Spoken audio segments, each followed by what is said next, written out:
Good morning.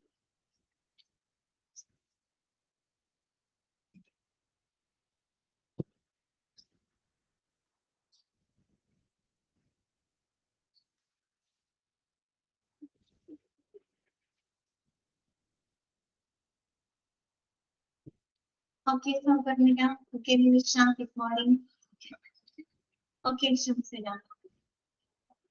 നമുക്ക് സമയം കളയണ്ട. നമുക്ക് ബാക്കിയുള്ള ചാപ്റ്റേഴ്സും കൂടെ ജസ്റ്റ് ഒന്ന് ഡിസ്കസ് ചെയ്യാം കേട്ടോ. പിന്നെ ഒത്തിരി സമയം കളയണ്ട. ഇന്നത്തെ ഉള്ളൂ ക്ലാസ് കിട്ടുള്ളൂ എനിക്ക്. അപ്പൊ അതിലേക്ക് കിടക്കാം, ക്ലാസ്സിലേക്ക് കിടക്കാം. Okay Preetha, good morning. പിന്നെ നിങ്ങളുടെ കേൾവിനകത്ത് എന്താണ് ഇന്റൻസീവ് കെയർ യൂണിറ്റ് എന്ന് പറഞ്ഞിട്ട് ഒരു ചാപ്റ്റർ ഉണ്ടല്ലോ. മൊഡ്യൂള് 1-നകത്തെ 11ാമത്തെ ചാപ്റ്റർ അല്ലെ, ഇന്റൻസീവ് കെയർ യൂണിറ്റ്. അതിനകത്ത് registrar in ICU senior resident doctor എന്നാണ് കേട്ടോ. സീനിയർ റെസിഡന്റ് മാത്രമല്ല, ജൂനിയർ റെസിഡന്റ് എന്ന് പറഞ്ഞാൽ ജൂനിയർ റെസിഡന്റ് ഡോക്ടർ ആണ് കേട്ടോ. ഡോക്ടർ എന്നുണ്ട്, അവർ ഡോക്ടറാണ്, ട്രെയിനിങ്ങിൽ ഇരിക്കുന്ന ഡോക്ടേഴ്സിനെയാണ് അതാണ് റെസിഡന്റ് ഡോക്ടേഴ്സ് എന്ന് പറയുന്നത്. ചിലപ്പോൾ വീട്ടിൽ കാണുമ്പോൾ ജൂനിയർ റെസിഡന്റ്, സീനിയർ റെസിഡന്റ് എന്നൊക്കെ പറയുമ്പോൾ ഡൗട്ട് തോന്നാം. ഡോക്ടറാണ് കേട്ടോ, senior resident doctor, junior resident doctor എന്നാണ് കേട്ടോ. ഓക്കെ, ഇത് പറഞ്ഞിരുന്നോ? പറഞ്ഞിരുന്നു തോന്നുന്നു അല്ലെ, ക്ലാസ്സില് പറഞ്ഞിരുന്നില്ലേ? ഓക്കെ, അതായത് ട്രെയിനിങ്ങിൽ ഇരിക്കുന്ന ഡോക്ടേഴ്സിനെയാണ് ഈ റെസിഡന്റ് എന്ന് പറയുന്നത്. അപ്പൊ നിങ്ങൾ റെസിഡന്റിനെ ഇപ്പൊ ഇത് ആരാന്ന് വിചാരിക്കും, പക്ഷെ ജൂനിയർ റെസിഡന്റ് ഡോക്ടറാണ്. ICU ചാപ്റ്റർ പഠിച്ചിട്ട് നിങ്ങൾക്ക് അറിയാം, അതൊരു ഡോക്ടറാണ്, ട്രെയിനിങ്ങിൽ ഇരിക്കുന്ന ഡോക്ടേഴ്സ് ആണ് കേട്ടോ. Junior resident doctor, senior resident doctor. അവർക്കൊന്ന് ശ്രദ്ധിക്കണം കേട്ടോ. ഗൈഡിൽ എങ്ങനെയാന്ന് വെച്ചത് തിരുത്തണം, നിങ്ങളത് മനസ്സിലാക്കണം കേട്ടോ. ഓക്കെ, അപ്പൊ നമ്മള് കഴിഞ്ഞ ക്ലാസ്സില് എത്തിക്കൽ ആൻഡ് ലീഗൽ ഇഷ്യൂ അല്ലെ, ആ ഒരു ചാപ്റ്റർ ആണ് നമ്മള് പറഞ്ഞുകൊണ്ടിരുന്നത്. അതിന്റെ കുറച്ച് ക്വസ്റ്റ്യൻസും കാര്യങ്ങളൊക്കെ നമുക്ക് നോക്കാം.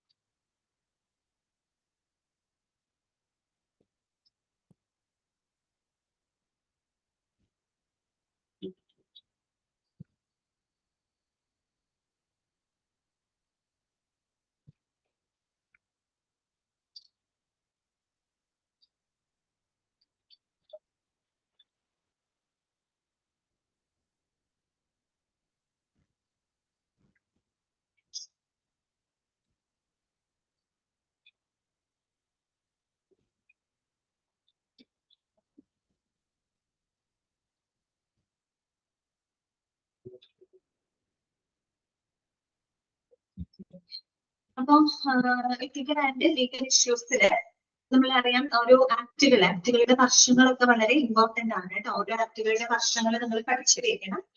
Hospital come under the term dash. Hospital ഏത് ടേമിന്റെ അണ്ടറിലാണ് വരുന്നത്? ഏത് ടേമിലാണ് വരുന്നത്? ഇൻഡസ്ട്രി എന്ന ടേമിന്റെ അണ്ടറിലാണ് വരുന്നത്. കാര്യം നമ്മൾ ഇവിടെ പഠിച്ചിട്ടുള്ളത് ഇൻഡസ്ട്രിയൽ ഡിസ്പ്യൂട്ട് ആക്ടിനകത്ത് അല്ലെ. ഇൻഡസ്ട്രിയൽ ഡിസ്പ്യൂട്ട് ആക്ടിനകത്ത് കൃത്യമായിട്ട് പറയുന്നുണ്ട് എന്താണ്, hospitals come under the term industry. Okay, then what is the year of Industrial Dispute Act? Industrial Dispute Act ന്റെ വർഷം ഒന്ന് പറയാമോ? ഏത് വർഷമാണ് Industrial Dispute Act വന്നിട്ടുള്ളത്? അക്വറിയാണ്. ഇതാണ് 1947. ഇതിന്റെ ആണ് 1947 ആണ് കേട്ടോ. ഓക്കെ, അതുപോലെ തന്നെ എത്തിക്സ് എന്താണ്, ലോ എന്താണ്? Then PCPNDT Act that was approved on. എന്താണ് PCPNDT Act approve ആയത്? PCPNDT Act ഏത് വർഷമാണ്? PCPNDT Act pre construction and prenatal diagnostic technique ഏത് വർഷമാണ്? 1994 1994 സെപ്റ്റംബർ 20 നിലവിൽ വന്നത്. അതിന്റെ ഉദ്ദേശമൊക്കെ മനസ്സിലാക്കി വെക്കുക. എന്തിനു വേണ്ടിയിട്ടാണ് PCPNDT Act വന്നത്? പെൺഭ്രൂണഹത്യ തടയുന്നതിന് ആവശ്യമായിട്ടുള്ള പെൺഭ്രൂണഹത്യ നിരോധിക്കുന്നതുമായിട്ട് ബന്ധപ്പെട്ട ഒരു ആക്ട് ആയിരുന്നു അല്ലെ PCPNDT Act എന്ന് പറയുന്നത്. അതുപോലെ തന്നെ നമ്മൾ അതിന് കൃത്യമായിട്ട് പറയുന്നുണ്ട് അല്ലെ, പേഷ്യന്റിന്റെ ബിൽ ഓഫ് റൈറ്റ്സ് ഒക്കെ നമ്മൾ പഠിക്കുന്നുണ്ട് അല്ലെ. ടോർട്ട് നിയമം, അതിന്റെ ആക്ട്, അതിന്റെ ടോർട്ട് നിയമത്തിന് എക്സാമ്പിള്. അതുപോലെ തന്നെ കൺസ്യൂമർ പ്രൊട്ടക്ഷൻ ആക്ട്, CPA കേട്ടോ. CPA നമ്മൾ എത്തിക്കൽ ആൻഡ് ലീഗൽ. ഇപ്പൊ നമ്മൾ ഒരു ഷോർട്ട് ഫോം എടുത്തു കഴിഞ്ഞാൽ പല പല കോണ്ടെക്സ്റ്റിലും ചിലപ്പോ അത് കറക്റ്റ് ആയിരിക്കും. മനസ്സിലായോ? നമ്മൾ പഠിക്കുന്ന context ethical and legal issues എന്ന് പറയുന്ന ആ ഒരു ചാപ്റ്ററിൽ CPA എന്ന് ഉദ്ദേശിക്കുന്നത് അവിടെ എന്താണ്? ഇത് പറയുന്നുണ്ട് അണ്ടർ CPA എന്ന് പറയുന്നത് എന്താണ്? ഇവിടെ ഉദ്ദേശിക്കുന്നത് കൺസ്യൂമർ പ്രൊട്ടക്ഷൻ ആക്ട് എന്നാണ് കേട്ടോ. അത് ആ ഒരു കോണ്ടെക്സ്റ്റിൽ CPA എന്ന് ഉദ്ദേശിക്കുന്ന കൺസ്യൂമർ പ്രൊട്ടക്ഷൻ ആക്ട് എന്നാണ് കേട്ടോ. മറ്റേതെങ്കിലും കോണ്ടെക്സ്റ്റിൽ വേറെ ഏതെങ്കിലും ആയിരിക്കേണ്ടത്. അപ്പൊ നമ്മൾ ആ കോണ്ടെക്സ്റ്റ് നോക്കാം. എത്തിക്കൽ ആക്ടുകളുമായിട്ട് ബന്ധപ്പെട്ട് പറയുന്ന CPA എന്ന് പറഞ്ഞാൽ നമ്മൾ ഉദ്ദേശിക്കുന്നത് എന്താണ്? കൺസ്യൂമർ പ്രൊട്ടക്ഷൻ ആക്ട് എന്നാണ് കേട്ടോ. കൺസ്യൂമർ പ്രൊട്ടക്ഷൻ ആക്ട് എന്നാണ് കേട്ടോ. Okay. Claim for compensation under CPA must be filed within 3 years എന്നാണ് കേട്ടോ. കൺസ്യൂമർ പ്രൊട്ടക്ഷൻ ആക്ട് എന്നാണ് കേട്ടോ. ഓക്കെ, എനിക്ക് തോന്നുന്നു നിങ്ങളുടെ ടെക്സ്റ്റ് ബുക്കിൽ കൊടുത്തിരിക്കുന്നത് സർട്ടിഫൈഡ് മീൻസ് ഏതിനകത്ത് സർട്ടിഫൈഡ് പബ്ലിക് അക്കൗണ്ടന്റ് എന്നാണ് കിടക്കുന്നത്. ഇതെല്ലാം നമ്മൾ എത്തിക്കൽ ആൻഡ് ലീഗൽ ഇഷ്യൂസിന്റെ ബേസ് ചെയ്ത് നോക്കുമ്പോൾ CPA എന്ന് പറഞ്ഞാൽ ഇവിടെ എന്താണ്? കൺസ്യൂമർ പ്രൊട്ടക്ഷൻ ആക്ട് എന്നാണ്. കാര്യം എന്താണ്? കൺസ്യൂമർ പ്രൊട്ടക്ഷൻ ആക്ട് അനുസരിച്ച് ഈ പറയുന്ന എന്താണ് നഷ്ടപരിഹാരത്തിനായിട്ടുള്ള ഫയലുകൾ 3 വർഷത്തിനുള്ളിൽ ക്ലെയിം ചെയ്യണം, അല്ലെങ്കിൽ 3 വർഷം നഷ്ടപരിഹാരത്തിനായിട്ടുള്ള ക്ലെയിം 3 വർഷത്തിനുള്ളിൽ ഫയൽ ചെയ്തിരിക്കണം എന്നാണ് അതിനകത്ത് പറയുന്നത്. അവിടെ CPA എന്ന് അർത്ഥമാക്കുന്നത് എന്താണ്? കൺസ്യൂമർ പ്രൊട്ടക്ഷൻ ആക്ട് എന്നാണ് കേട്ടോ. ഉപഭോക്തൃ സംരക്ഷണ നിയമം എന്നാണ് കേട്ടോ. Okay, clear? ഓക്കെ, അടുത്തത് ഓരോന്നിന്റെ ഫുൾ ഫോം PCPNDT. എന്താണ് PCPNDT? PCPNDTയുടെ pre conception and prenatal diagnostic techniques എന്നാണ് കേട്ടോ. Pre conception and prenatal diagnostic techniques എന്നാണ്. Okay, clear? അതുപോലെ തന്നെ അടുത്ത ക്വസ്റ്റ്യൻ ഇതാണ്. The Pharmacy Act. എന്താണ് ഫാർമസി ആക്ട് ഫോം ചെയ്തത്? ഏത് വർഷമാണ് ഫാർമസി ആക്ട് എന്ന് പറയാമോ? ഫാർമസി ആക്ട് ഏത് വർഷമാണ്? Pharmacy act 1948. കറക്റ്റ് ആണ്. 1948ലാണ് ഫാർമസി ആക്ട് നിലവിൽ വരുന്നത് കേട്ടോ. ടൈപ്പ് ചെയ്തിട്ട് മാർക്കൊന്നും അല്ലെ? ഓക്കെ, 2948 1948 കേട്ടോ. ഓക്കെ, നെക്സ്റ്റ് അതൊക്കെ ഒന്ന് ശ്രദ്ധിക്കാം കേട്ടോ. ഓരോ ആക്ടിവിറ്റിയുടെ വർഷങ്ങൾ വളരെ ഇമ്പോർട്ടന്റ് ആണ്. അതുപോലെ ഓരോ ആക്ടിവിറ്റി പർപ്പസ് എന്താണ്? MSc എന്ന് പറഞ്ഞാൽ മെഡിക്കോ ലീഗൽ കേസ് ആണ്. ഓക്കെ, അതുപോലെ മെഡിക്കോ ലീഗൽ കേസിന് എക്സാമ്പിൾ എന്തൊക്കെയാണ്? ടോപ്റ്റ് എന്ന വാക്കിന്റെ അർത്ഥം ട്വിസ്റ്റഡ് അല്ലെങ്കിൽ പ്രൂഫ്ഡ് എന്നുള്ള അർത്ഥമാണ് അല്ലെ. പ്രൂഫ്ഡ് ഓർ ട്വിസ്റ്റഡ് എന്നാണ് അർത്ഥമാക്കുന്നത്. ഓക്കെ, ട്വിസ്റ്റഡ് ഓർ പ്രൂഫ്ഡ് എന്നാണ്. സോ അതും ശ്രദ്ധിക്കാം കേട്ടോ. അങ്ങനെയുള്ള ഭാഗങ്ങളിൽ ടോപ്റ്റ് നിയമത്തിന്റെ എക്സാമ്പിൾ കേട്ടോ. ടോപ്പിന് എക്സാമ്പിൾ ഏതൊക്കെയാണ്? അതൊക്കെയാണ് അവിടെ ശ്രദ്ധിക്കുന്നത്. ഓക്കെ, അടുത്തത് ഒരു ക്വസ്റ്റ്യൻ നിങ്ങൾ ശ്രദ്ധിക്കാം.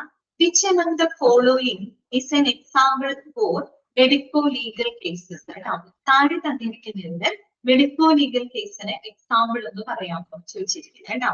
Option A animal attack, option B physical assault cases, അതുപോലെ തന്നെ മാസ് ഫുഡ് പോയ്സണിങ്. ഇതിൽ ഏതാണ് നമ്മുടെ മെഡിക്കോ ലീഗൽ കേസസ് ആയിട്ട് വരുന്നത്? ഇത് പറയുന്നത് ഓപ്ഷൻ ബി മാത്രമാണ് കേട്ടോ.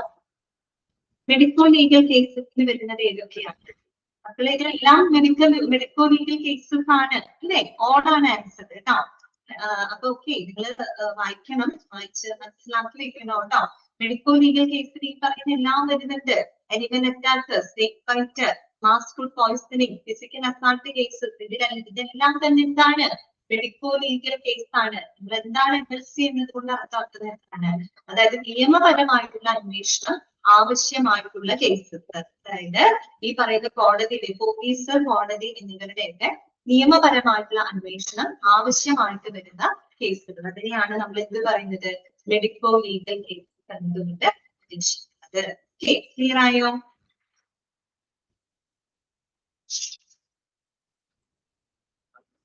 ഇനി നമ്മൾ നെക്സ്റ്റ് പഠിച്ചൊരു ചാപ്റ്റർ ആണ് ഇത്, മെഡിക്കൽ റെക്കോർഡ്സ് കേട്ടോ. ഇത് ചാപ്റ്റർ ആണ് മെഡിക്കൽ റെക്കോർഡ്സ്. ഓക്കെ, അപ്പോ മെഡിക്കൽ റെക്കോർഡ്സില് നമ്മൾ കുറച്ച് കാര്യങ്ങളൊക്കെ പറഞ്ഞു. അതൊരു ലീഗൽ റെക്കോർഡാണ് അല്ലെ? മെഡിക്കൽ റെക്കോർഡ് എന്ന് പറഞ്ഞാൽ ലീഗൽ റെക്കോർഡാണ്. പിന്നെ മെഡിക്കൽ റെക്കോർഡ് സർവീസസുമായിട്ട് ബന്ധപ്പെട്ട സ്റ്റാൻഡേർഡുകളെ പറ്റി നമ്മൾ പറഞ്ഞു. പിന്നെ ഒരു ഇൻപേഷ്യന്റ് മെഡിക്കൽ റെക്കോർഡിൽ ഉൾപ്പെടുത്തേണ്ട കാര്യങ്ങൾ എന്തൊക്കെയാണ്? Inpatient medical record must include at least the following. അതായത് ഒരു ഇൻപേഷ്യന്റ് മെഡിക്കൽ റെക്കോർഡിൽ ഉൾപ്പെടുത്തേണ്ട കാര്യങ്ങൾ എന്തൊക്കെയാണ് പ്രത്യേകം നോട്ട് ചെയ്ത് വെക്കണം.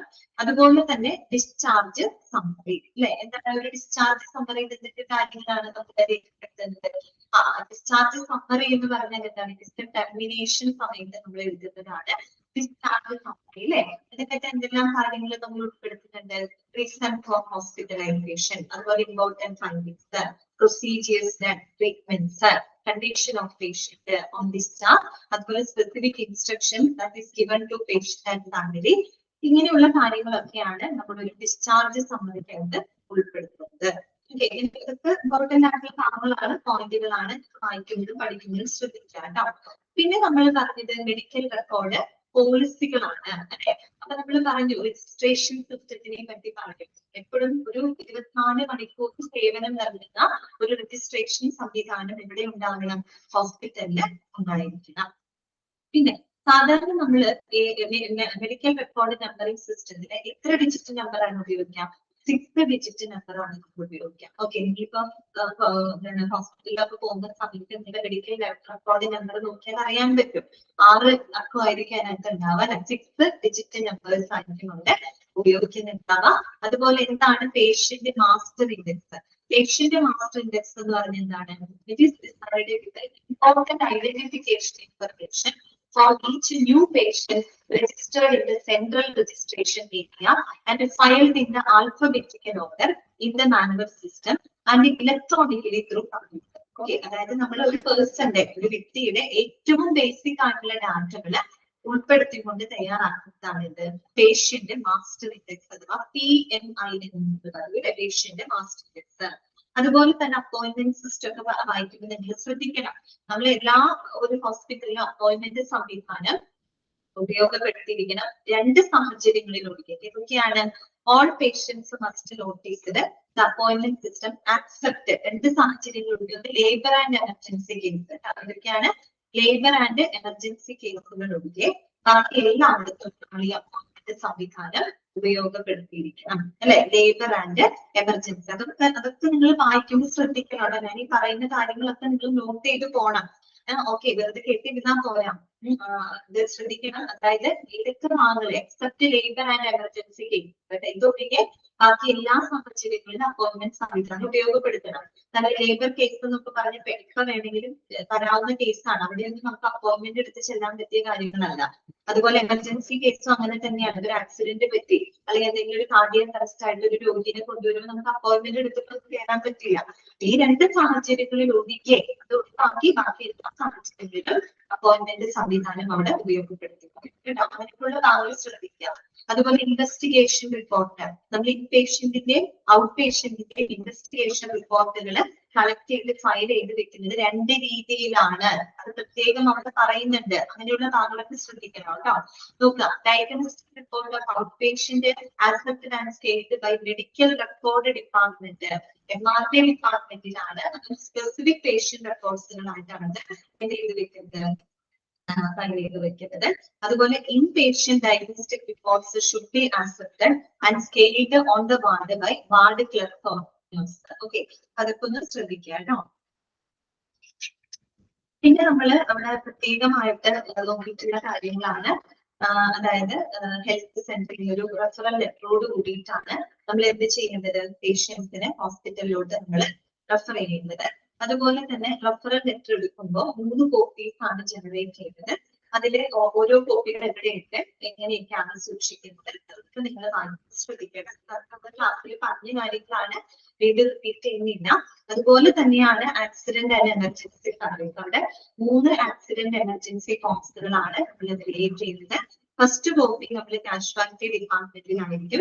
സെക്കൻഡ് കോപ്പി എന്ന് പറയുന്നത് is presented by the patient in the pharmacy to get the medication. Third copy എന്ന് പറയുന്നത് പേഷ്യന്റിന്റെ കയ്യിൽ തന്നെയാണ് സൂക്ഷിക്കുന്നത്. ഇത്തരം കാര്യങ്ങളൊക്കെ നോട്ട് ചെയ്ത് വെക്കുക കേട്ടോ. അതുപോലെ എല്ലാ ഡയഗ്നോസ്റ്റിക് ഇൻവെസ്റ്റിഗേഷൻ റിപ്പോർട്ടുകളും കാഷ്വാലിറ്റി പേഷ്യന്റിന്റെ എന്താണ് കാഷ്വാലിറ്റി ഫോമിനോടൊപ്പം എല്ലാ ഡയഗ്നോസ്റ്റിക് ഇൻവെസ്റ്റിഗേഷൻ റിപ്പോർട്ടുകളും അഫിക്സ് ചെയ്തുകൊണ്ടാണ് നമ്മൾ പറഞ്ഞത്. ഒരു കോപ്പി എപ്പോഴും കാഷ്വാലിറ്റിയിലാണ് നമ്മൾ എന്ത് ചെയ്തത്, സൂക്ഷിക്കുന്നത്. അതിന്റെ കൂടെ ആ ഒരു പേഷ്യന്റിന്റെ ഇൻവെസ്റ്റിഗേഷൻ റിപ്പോർട്ടുകളും നമ്മൾ അതിനോടൊപ്പം അഫിക്സ് ചെയ്ത് വെക്കുന്നുണ്ട് കേട്ടോ. ഓക്കെ, അപ്പൊ അതൊക്കെ പ്രത്യേകം ശ്രദ്ധിക്കാം. അതുപോലെ തന്നെ നമ്മള് ആരുടെ സാന്നിധ്യത്തിലാണ് പേഷ്യന്റിന്റെ ഡിക്ലറേഷൻ നടത്തേണ്ടത്? നമുക്കറിയാം മജിസ്ട്രേറ്റിന്റെ സാന്നിധ്യത്തിലാണ്. മജിസ്ട്രേറ്റ് ഇല്ലാത്ത സാഹചര്യങ്ങളിൽ ആരുടെയൊക്കെ സാന്നിധ്യത്തിലാണ്? അതൊക്കെ ഓർത്ത് വെക്കാണ്ട് ആരൊക്കെയാണ് ഫിസിഷ്യൻ, നഴ്സ്, ഹോസ്പിറ്റൽ അഡ്മിനിസ്ട്രേറ്റർ, ഈ 3 പേരുടെയും സാന്നിധ്യത്തിലാണ് മജിസ്ട്രേറ്റിന്റെ ആബ്സെൻസിൽ നമ്മൾ എന്ത് ചെയ്യേണ്ടത്? ഡിക്ലറേഷൻ നടത്തേണ്ടത്. അതുപോലെ തന്നെ കംപ്ലീഷൻ, മെഡിക്കൽ റെക്കോർഡ്സ് എത്ര ദിവസത്തിനുള്ളിൽ കംപ്ലീറ്റ് ചെയ്യണമെന്നാണ് നമ്മൾ പറഞ്ഞിരിക്കുന്നത്? 30 ദിവസത്തിനുള്ളിൽ കംപ്ലീറ്റ് ചെയ്തിരിക്കണമെന്നാണ് പറയുന്നത് കേട്ടോ. അതുപോലെ തന്നെ കോഡ് ചെയ്ത അല്ലെ, ആൽഫാ ന്യൂമറിക് കോഡുകൾ ഉപയോഗിച്ച് കോഡ് ചെയ്തിരിക്കണം. പിന്നെ മൾട്ടിപ്പിൾ റെക്കോർഡ്സ് വരുന്ന സാഹചര്യത്തിൽ പ്രയോറിറ്റി അനുസരിച്ചിട്ടാണ് നമ്മൾ ബാക്കി റെക്കോർഡ്സുകൾ നൽകുക. പ്രയോറിറ്റി ഒക്കെ നോക്കിയിരിക്കാം. ഫസ്റ്റ് പ്രയോറിറ്റി എങ്ങനെയുള്ള റെക്കോർഡിലേക്കാണ്? മെഡിക്കോ ലീഗൽ റെക്കോർഡിലേക്ക്. സെക്കൻഡ് പ്രയോറിറ്റി ഒബ്സ്ട്രക്റ്റീവ് റെക്കോർഡിനാണ്. തേർഡ് പ്രയോറിറ്റി കൊടുക്കുന്നത് നമ്മൾ ഓൾഡസ്റ്റ് റെക്കോർഡിനാണ്. ഓക്കെ, ഇതൊക്കെ നിങ്ങൾ പ്രത്യേക. ഫോർത്ത് പ്രയോറിറ്റി ആണ് ഓൾഡസ്റ്റ് റെക്കോർഡിന് നമ്മൾ കൊടുക്കുന്നത്. തേർഡ് പ്രയോറിറ്റി അഡ്മിറ്റഡ് റെക്കോർഡിനാണ്. പ്രയോറിറ്റികളൊക്കെ നോക്കാം കേട്ടോ. അങ്ങനെയുള്ള പോയിന്റുകളൊക്കെ നിങ്ങൾ പ്രത്യേകം പഠിക്കും, ശ്രദ്ധിക്കണം. ആ പ്രയോറിറ്റി എങ്ങനെയാണ്, ഏത് ഫസ്റ്റ് പ്രയോറിറ്റി ഏതിനാണ്, സെക്കൻഡ് പ്രയോറിറ്റി എങ്ങനെയാണ്. ഓക്കെ,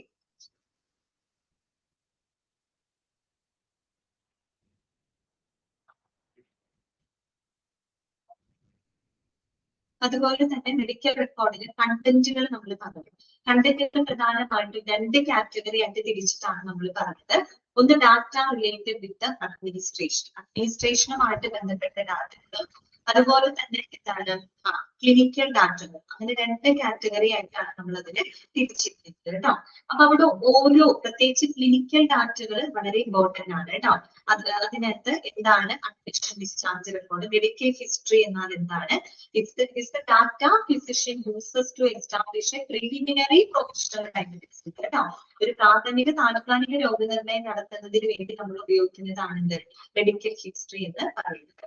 അതുപോലെ ഫിസിക്കൽ എക്സാമിനേഷനിലൂടെ നമുക്ക് ലഭിക്കുന്നത് എങ്ങനെയുള്ള ഡാറ്റയാണ്? Base line data about the patient to help the physician in deciding a diagnosis. അതായത് നമ്മള് മെഡിക്കൽ ഹിസ്റ്ററി എന്ന് പറയുമ്പോൾ ഒരു താൽക്കാലികമായിട്ടുള്ള പ്രാഥമിക രോഗനിർണയം മാത്രമാണ് ഒരു മെഡിക്കൽ ഹിസ്റ്ററിയിലൂടെ നമ്മൾ കിട്ടുന്നതെങ്കിൽ, ഫിസിക്കൽ എക്സാമിനേഷനിലൂടെ ആ ഒരു ഡോക്ടർക്ക് പേഷ്യന്റിന്റെ ഫൈനൽ ഡയഗ്നോസിസ് അല്ലെങ്കിൽ അവർക്ക് എന്ത് ഡയഗ്നോസിസ് ഫൈനൽ ഡയഗ്നോസിസ് തീരുമാനിക്കാനായിട്ട് ഒരു ഫിസിഷ്യൻ ആവശ്യമായിട്ടുള്ള ബേസ് ലൈൻ ഡാറ്റ പ്രൊവൈഡ് ചെയ്ത് ഫിസിക്കൽ എക്സാമിനേഷനിലൂടെ കേട്ടോ. അത് ശ്രദ്ധിക്കാം. അതുപോലെ ഓരോ ഫിസിഷ്യൻ നോട്ട് എന്താണ്, പ്രോഗ്രസ് നോട്ട് എന്താണ്, pathology report, radiology report, consultation report, അതെല്ലാം ഇമ്പോർട്ടന്റ് ആണ് കേട്ടോ. ക്ലിനിക്കൽ ഡാറ്റകളൊക്കെ പഠിക്കുമ്പോൾ ശ്രദ്ധിക്കണം. ഇത് ഏത് ക്ലിനിക്കൽ ഡാറ്റയാണ് എന്ന് ചോദിച്ചാൽ അത് നമുക്ക് തിരിച്ചറിയാൻ പറ്റും. നഴ്സിംഗ് നോട്ടാണോ, ഓപ്പറേഷൻ റിപ്പോർട്ടാണോ, അതുപോലെ DPR ചാർട്ട്, T എന്താണ്, P എന്താണ്, R എന്താണ്, ശ്രദ്ധിച്ച് പഠിക്കണം കേട്ടോ. പിന്നെ പ്രധാനമായിട്ടും നമ്മൾ പഠിച്ചത് ഫയലിംഗ് മെത്തേഡ് ആണ് അല്ലെ. അപ്പൊ 5 ഫയലിംഗ് മെത്തേഡ് ഉണ്ട്. അതിൽ സീരിയൽ നമ്പറിംഗ് എങ്ങനെയാണ്, അതിന്റെ പ്രത്യേകത, യൂണിറ്റ് നമ്പറിംഗ് എങ്ങനെയാണ്, സ്ട്രേറ്റ് ന്യൂമറിക് ഫയലിംഗിന് എങ്ങനെയാണ്, ടെർമിനൽ ഡിജിറ്റ് ഫയലിംഗ് അതിന്റെ കോഡൊക്കെ അന്ന് ക്ലാസ്സിൽ പറഞ്ഞിരുന്നു. മിഡിൽ ഡിജിറ്റ് ഫയലിംഗ് ആ കോഡ് നമ്മൾ പറഞ്ഞത്. ചിലപ്പോ ഇന്ന ഫയലിംഗിന് പ്രൈമറി ഡിജിറ്റ് ഏതാണ്, അതിന് സെക്കൻഡറി ഡിജിറ്റ് ഏതാണ്, ടെർഷ്യറി ഡിജിറ്റ് ഏതാണ് എന്ന് ചോദിച്ചാൽ തെറ്റിപ്പോകരുത്. തന്ന ക്ലാസ്സിൽ നമ്മൾ വിശദമായിട്ട് തന്നെ പറഞ്ഞിട്ടുണ്ട് കേട്ടോ. അതൊക്കെ ശ്രദ്ധിച്ച് പഠിക്കണം. അതുപോലെ തന്നെ ഏറ്റവും ഇമ്പോർട്ടന്റ് ആയിട്ടുള്ള മറ്റൊരു ഭാഗമാണ് ഫോർമാറ്റ് ഓഫ് മെഡിക്കൽ റെക്കോർഡ്. പ്രധാനമായിട്ടും നമ്മൾ 3 ഫോർമാറ്റുകളാണ് നമ്മൾ പഠിച്ചിട്ടുള്ളത്. SOMR, POMR അല്ലെ, അങ്ങനെയുള്ള കുറെ ഫോർമാറ്റുകളൊക്കെയാണ് നമ്മൾ അവിടെ പഠിച്ചിട്ടുള്ളത്. അതൊക്കെ ഇമ്പോർട്ടന്റ് ആണ് കേട്ടോ. നമ്മളവിടെ ഡിപ്പാർട്ട്മെന്റ് വൈസ് ആയിട്ട് എടുക്കുന്നതാണ് SOMR എന്ന് പറയുന്നത്. POMR എന്ന് പറയുമ്പോൾ പ്രോബ്ലം വൈസ്ഡ് ആയിട്ട് പഠിച്ചിട്ടുള്ളതാണ്. ഇന്റഗ്രേറ്റഡ് മെഡിക്കൽ റെക്കോർഡ്, ഇനിയാണ് problem. Okay, clear.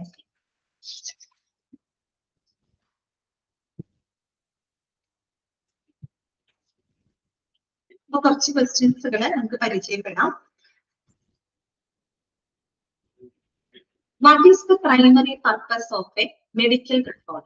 What is the primary purpose of a medical record? Option തരാം. To bill the patient. Option B, to record the who, what, why, where and when of patient care. Option C, for hospital marketing. Option D, to track employee performance. എന്താണ് ഉദ്ദേശിക്കുന്നത്? Option D. B ആണ് correct answer. To record the who, what, why, where and when of patient care. Okay. അടുത്തത് a medical record is considered a option A financial document, option B legal record, option C marketing tool, option D training manual. ഇതാണ് correct answer. Option B ആണ് അല്ലെ. ഇത് legal റെക്കോർഡാണ്. Legal റെക്കോർഡാണ്. അടുത്ത question ഒന്ന് ശ്രദ്ധിക്കാം.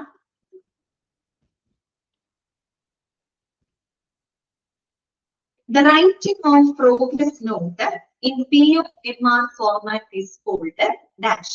ഓപ്ഷൻ ഒന്നും തരുന്നില്ല, ആൻസർ പറയണം. The writing of progress note in POMR format. POMR format മാത്രം കുറച്ച് ഡീറ്റെയിൽഡ് ആയിട്ട് നമ്മൾ പഠിച്ചു അല്ലെ. അതിൽ 4 പാർട്ടുകൾ ഉണ്ട്. അതിനകത്ത് POMR ഫോർമാറ്റില് പ്രോഗ്രസ് നോട്ട് എഴുതുന്ന ഒരു ഫോർമാറ്റ് ഉണ്ട്. എന്താണ് ഞാൻ പറയാം? സോപ്പിംഗ് അല്ലെ. സോപ്പിംഗ് എന്നാണ് പറയാ അല്ലെ. ഓക്കെ, അതൊക്കെ ശ്രദ്ധിക്കാം കേട്ടോ. അതുപോലെ xerography and thermography is included in dash report. Xerography and thermography is included in dash report. ഏത് റിപ്പോർട്ടിലാണ് വരുന്നത്? Xerography and thermography. ഏതാണ്? Xerography and thermography is included in dash report. ഏത് റിപ്പോർട്ടിലാണ്? ഫോർമാറ്റ് നല്ല ചോദിച്ചത്. ഏത് റിപ്പോർട്ടാണ്? റേഡിയോളജി അല്ലെ. ഇതാണ് radiology report. Okay. Which should be given second priority to retain record. നമ്മൾ റെക്കോർഡ് റീറ്റെയിൻ ചെയ്യുമ്പോൾ സെക്കൻഡ് പ്രയോറിറ്റി കൊടുക്കുന്ന റെക്കോർഡ് ഏതാണ്? ഞാൻ പറഞ്ഞു, ഒരു പ്രയോറിറ്റി നിങ്ങൾ പഠിച്ചു വെക്കണം. സെക്കൻഡ് പ്രയോറിറ്റി ഏത് റെക്കോർഡിനായിരുന്നു? ഏത് റെക്കോർഡിനായിരുന്നു സെക്കൻഡ് പ്രയോറിറ്റി നമ്മൾ കൊടുത്തത്? Obstructive record. ഏത് റെക്കോർഡിനാണ്? ഒബ്സ്ട്രക്റ്റീവ് റെക്കോർഡിനാണ് സെക്കൻഡ് പ്രയോറിറ്റി അല്ലെ. ഫസ്റ്റ് പ്രയോറിറ്റി മെഡിക്കോ ലീഗൽ റെക്കോർഡിനാണ്. സെക്കൻഡ് പ്രയോറിറ്റി നമ്മൾ കൊടുത്തത് ഒബ്സ്ട്രക്റ്റീവ് റെക്കോർഡിനാണ്. തേർഡ് പ്രയോറിറ്റി കൊടുത്തത് അഡ്മിറ്റഡ് റെക്കോർഡിനാണ്. ഫോർത്ത് പ്രയോറിറ്റി നമ്മൾ കൊടുത്തത് ലാസ്റ്റ് വന്നത് ഏതായിരുന്നു? 4ാമത്തെ റെക്കോർഡ് ഏതായിരുന്നു? 4 പ്രയോറിറ്റി പറയുന്നുണ്ടല്ലോ. ഏതായിരുന്നു? ഓൾഡസ്റ്റ് റെക്കോർഡ് അല്ലെ. Oldest record that contains the relevant informations കേട്ടോ. ഓക്കെ, അത് പ്രത്യേകം അങ്ങനെയുള്ള ഭാഗങ്ങൾ ശ്രദ്ധിക്കാം.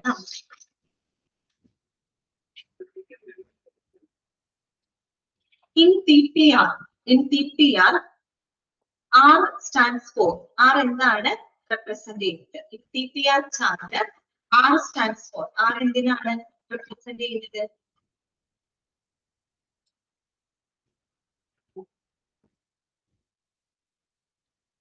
Respiration. ഇതാണ് respiration ആണ്.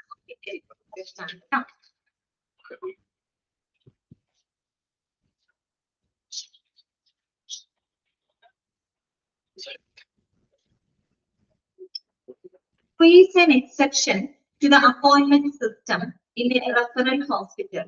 Who is an exception to the appointment system in a referral hospital? Option A, new patients. Option B, elderly patients. Option C, labor and emergency cases. Option D, patients with a chronic illness. ഇതാണ് answer വരിക.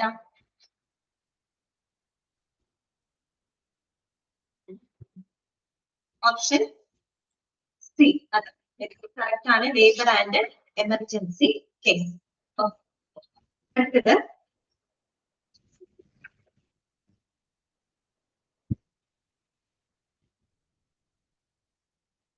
what does coding of medical records involve? What does coding of medical records involve? Option A, translating healthcare diagnosis and procedures into universal alphanumeric codes. Option B, writing the records in a secret language. Option C, assigning a color code to each patient file. Option D, creating a password for each electronic record. Then answer via option A ആണ് correct answer. C അല്ല, A ആണ്. Option A എന്താണ്? Translating healthcare diagnosis and procedures into universal alphanumeric code, coding of medical റെക്കോർഡിൽ അതിൽ പറയുന്നത് alphanumeric കോഡിലോട്ടാണ് നമ്മൾ മാറ്റുന്നത് അല്ലെ. ഓപ്ഷൻ സി എന്തായിരുന്നു? Assigning a colour code to each patient. Colour കോഡാണോ നമുക്ക് അവിടെ കൊടുക്കുന്നത്? കളർ കോഡാണോ? അല്ല, മെഡിക്കൽ ഗ്യാസ് സിസ്റ്റമായിട്ട് ബന്ധപ്പെട്ടിട്ടാണ് കളർ കോഡ് പഠിച്ചിട്ടുള്ളത് അല്ലെ. നമ്മള് മെഡിക്കൽ റെക്കോർഡിന് എന്താണ് കോഡ് ചെയ്യാന്ന് വെച്ച് കഴിഞ്ഞാൽ ആൽഫാന്യൂമറിക് കോഡ്സ് ആണ് നമ്മൾ ഉപയോഗിക്കുന്നത്. ആൽഫബറ്റ്സും നമ്പേഴ്സും ഉപയോഗിച്ചിട്ടുള്ള ആൽഫാന്യൂമറിക് കോഡുകളാണ് നമ്മൾ എവിടെ കൊടുക്കുന്നത്? മെഡിക്കൽ റെക്കോർഡിന് കൊടുക്കുന്നത് കേട്ടോ. Okay. For which purpose should medical records not be sent out of the medical record department? ചോദ്യം കൂടി ശ്രദ്ധിക്കാം. For which purpose should medical records not be sent out of the medical record department? Medical record ഡിപ്പാർട്ട്മെന്റിൽ നിന്ന് ഈ പറയുന്ന റെക്കോർഡ്സുകൾ send ചെയ്യാൻ പാടില്ലാത്ത സാഹചര്യങ്ങൾ ഏതൊക്കെയാണ്? Option A patient care, option B medico legal case, option C medical education and research, option D administrative purpose. എന്താണ് answer വരിക? പറയൂ. ഓപ്ഷൻ ബി അല്ല.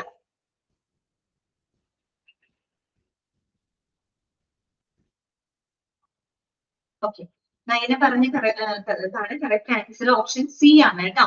Medical education and research. നിങ്ങളിവിടെ ടെക്സ്റ്റ് ബുക്ക് ശരിക്കും വായിക്കണം കേട്ടോ. വായിച്ചു കഴിഞ്ഞാലാണ് അത് കറക്റ്റ് ആയിട്ട് കിട്ടുള്ളൂ നിങ്ങൾക്ക്. ഇവിടെ ഒരു കാര്യം നിങ്ങൾ പഠിച്ചിട്ടുണ്ട്, സപ്ലൈ ഓഫ് റെക്കോർഡ്സ്. അവിടെ നോക്കിയേ, ഇവിടെ പറയുന്നത് എന്താണ്? It is the responsibility of the medical record department to supply of medical records to authorised persons for. എന്തിനൊക്കെ വേണ്ടി സപ്ലൈ ചെയ്യാം? പേഷ്യന്റ് കെയറിന് സപ്ലൈ ചെയ്യാം, മെഡിക്കോ ലീഗൽ കേസിന് സപ്ലൈ ചെയ്യാം, അഡ്മിനിസ്ട്രേറ്റീവ് പർപ്പസസിന് വേണ്ടി സപ്ലൈ ചെയ്യാം, ക്ലിനിക്കൽ മീറ്റിംഗ്സിന് സപ്ലൈ ചെയ്യാം. രണ്ടാമത്തെ പോയിന്റ് നിങ്ങളൊന്ന് ശ്രദ്ധിച്ചേ. In case of medical education and research the records should not be sent out of the MRD. ഇത് നമ്മുടെ ചോദ്യം അല്ലെ. അതായത് മെഡിക്കൽ റെക്കോർഡ് ഡിപ്പാർട്ട്മെന്റിൽ നിന്നും റെക്കോർഡുകൾ സപ്ലൈ ചെയ്യാൻ പാടില്ലാത്ത സാഹചര്യം ഏത് എന്നാണ് ചോദ്യം. ഇതിന്റെ ഉത്തരം എന്താണ്? Medical education and research. മനസ്സിലായോ പറഞ്ഞത്? ഓക്കെ. പിന്നെ റിലീസ് ഓഫ് ഇൻഫർമേഷൻ എന്ന് പറയുന്നത് വേറൊരു ഭാഗമാണ്, അതുമായിട്ട് കൺഫ്യൂഷൻ ആവരുത്. ഇവിടെ പറയുന്നത് മെഡിക്കൽ റെക്കോർഡുകൾ നമുക്ക് സപ്ലൈ ചെയ്യാൻ പാടുള്ളതും പാടില്ലാത്തതുമായുള്ള രണ്ട് സാഹചര്യങ്ങളൊക്കെ പഠിക്കാനുണ്ട് നിങ്ങൾക്ക്. അതുകൂടാണ്ട് മെഡിക്കൽ റെക്കോർഡിലെ വിവരങ്ങൾ റിലീസ് ചെയ്യുന്നതുമായിട്ട് ബന്ധപ്പെട്ട വിവരങ്ങളും പഠിക്കാനുണ്ട്. നിങ്ങൾ പഠിക്കുമ്പോൾ കൺഫ്യൂസ്ഡ് ആവരുത്, അങ്ങോട്ടും ഇങ്ങോട്ടും മാറിപ്പോകരുത്. എങ്ങനെയുള്ള ഇൻഫർമേഷൻസ് നമുക്ക് റിലീസ് ചെയ്യാം? മെഡിക്കൽ റെക്കോർഡ് സപ്ലൈ ചെയ്യാന്നല്ല പറഞ്ഞത്, മെഡിക്കൽ റെക്കോർഡിലെ വിവരങ്ങൾ എങ്ങനെയുള്ള സാഹചര്യങ്ങളിൽ നമുക്ക് റിലീസ് ചെയ്യാം അതാണ്. കണ്ടീഷൻസ് ഇതൊക്കെയാണ്. മെഡിക്കോ ലീഗൽ കേസിന് നമുക്ക് റിലീസ് ചെയ്യാം, ട്രാൻസ്മിറ്റബിൾ ഡിസീസസിന്റെ കേസിൽ റിലീസ് ചെയ്യാം, ചില ഇവന്റ്സ് ബർത്ത് ഡെത്ത് അതിൽ റിലീസ് ചെയ്യാം, കോർട്ടിന്റെ ഓർഡർ ഉണ്ടെങ്കിൽ റിലീസ് ചെയ്യാം. ചോദ്യം നമുക്ക് വ്യത്യാസമുണ്ട്, ചോദ്യങ്ങളിൽ നിങ്ങൾ മനസ്സിലാക്കണം. നമ്മളിപ്പോ ചോദിച്ച ചോദ്യം എന്തായിരുന്നു? നിങ്ങൾ ക്വസ്റ്റ്യൻ ശ്രദ്ധിച്ചോ? For which purpose should medical records not be send out of the medical record department? Medical record ഡിപ്പാർട്ട്മെന്റിൽ നിന്നും ഈ പറയുന്ന മെഡിക്കൽ റെക്കോർഡ്സ് സെൻഡ് ചെയ്യാൻ പാടില്ലാത്ത സാഹചര്യം, മെഡിക്കൽ റെക്കോർഡിലെ വിവരം തന്നെ പറയുന്നത്, ആ മെഡിക്കൽ റെക്കോർഡ് അങ്ങനെ തന്നെ സെൻഡ് ചെയ്യാൻ പാടില്ലാത്ത സാഹചര്യം ഏതാണെന്നാണ് ചോദ്യം. അതിന്റെ ഉത്തരം എന്താണ്? സി ആണ് answer, medical education and research കേട്ടോ. നിങ്ങൾ പറഞ്ഞ option B medico legal cases അല്ല കേട്ടോ, അതല്ല. അതൊക്കെ കൺഫ്യൂഷൻ വരുന്നുണ്ട്. അപ്പൊ ഞാൻ അതുകൊണ്ടാണ് പറഞ്ഞത് പഠിക്കുമ്പോൾ ശ്രദ്ധിക്കണം കേട്ടോ. ക്വസ്റ്റ്യൻസ് ഒക്കെ പരിചയപ്പെടുമ്പോൾ കുട്ടികളുടെ കൺഫ്യൂഷൻ നമുക്ക് ഒഴിവാക്കാനായിട്ട് പറ്റും.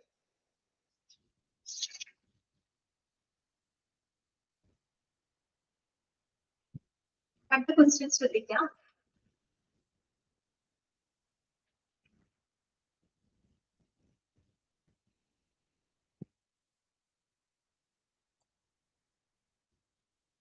What is the main advantage of the unit numbering and filing system? What is the main advantage of the unit numbering and filing system? Option A, it creates a multiple records for each patient. Option B, it provides a single record which is a composite of all data gathered on a given patient. Option C, it is the easiest system to learn. Option D, it requires less storage space. ഏതാണ് answer വരിക? What is the main advantage of the unit numbering and filing system? The main advantage in option B ആണ്. It provides a single record which is a composite of all data gathered on a given patient. പിന്നെ നമ്മള് next പഠിച്ച chapter quality assurance and NABH ആയിരുന്നു കേട്ടോ. Quality assurance and NABH. ആ ഒരു ചാപ്റ്ററില് നമ്മൾ പഠിച്ച കാര്യങ്ങൾ എന്തൊക്കെയായിരുന്നു? ക്വാളിറ്റി എന്താണ്, അല്ലെ? ക്വാളിറ്റി എന്താണ് നമ്മൾ പറഞ്ഞു. ഇതിന് കുറെ ടേമുകൾ പരിചയപ്പെട്ടു. ടേമുകൾക്ക് ഓർത്ത് വയ്ക്കാനൊക്കെ ആയിട്ട് ഞാനന്ന് കുറെ കാര്യങ്ങൾ പറഞ്ഞു തന്നിട്ടുണ്ട്, അല്ലെ? ചില കീവേഡ്സുകളൊക്കെ ഓർത്തിരിക്കണം എന്നൊക്കെ ഞാൻ നിങ്ങളോട് പറഞ്ഞിട്ടുണ്ടായിരുന്നു. പറഞ്ഞ ക്വസ്റ്റ്യൻ വരുന്നത് നിങ്ങൾക്ക് കൺഫ്യൂസ്ഡ് ആവാതിരിക്കാണെങ്കിൽ കേട്ടോ. ഓക്കെ,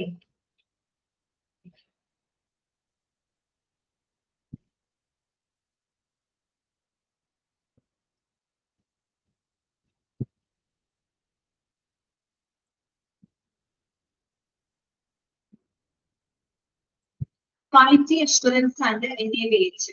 അതിനകത്ത് എന്താണ് ക്വാളിറ്റി, അല്ലെ? അതുപോലെ ISOന്റെ full form, international organisation for standardisation, അല്ലെ? അതുപോലെ എന്താണ് quality assurance, quality improvement, QA, അതുപോലെ ക്വാളിറ്റി കൺട്രോൾ എന്താണ്, അങ്ങനെയുള്ള ഡെഫിനേഷൻസുകളെല്ലാം തന്നെ ഇമ്പോർട്ടന്റ് ആണ് കേട്ടോ. അതൊക്കെ എന്ത് ചെയ്ത് വെക്കണം? നോട്ട് ചെയ്ത് വെക്കണം. ഓക്കെ,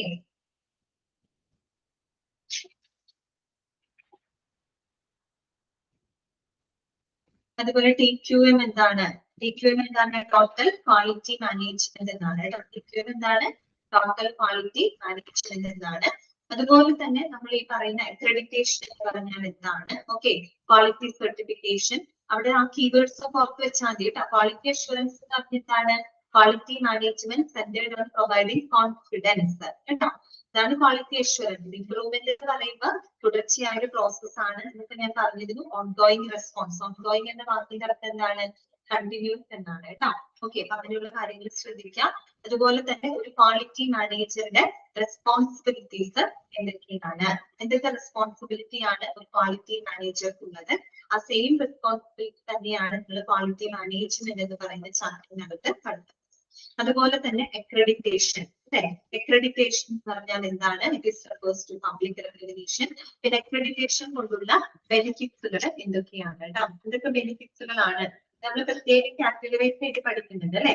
പേഷ്യന്റിന് എന്തൊക്കെ ബെനിഫിറ്റ്സുകൾ ഉണ്ട്, ഓർഗനൈസേഷന് എന്തൊക്കെ ബെനിഫിറ്റ്സുകൾ ഉണ്ട്, ഇങ്ങനെയുള്ള കാര്യങ്ങളൊക്കെ നമ്മൾ അവിടെ പഠിക്കുന്നുണ്ട് കേട്ടോ. ഓക്കെ, പിന്നെ സ്റ്റാഫുകൾക്ക് എന്തൊക്കെ ബെനിഫിറ്റ്സുകളാണ് ഉള്ളത്, ഇത്തരം കാര്യങ്ങളൊക്കെ പ്രത്യേകം നോട്ട് ചെയ്ത് പഠിക്കണം.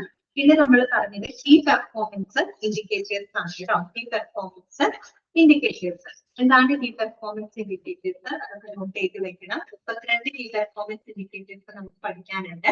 അതുപോലെ അക്രഡിറ്റേഷനുമായിട്ട് ബന്ധപ്പെട്ട് NABH full form.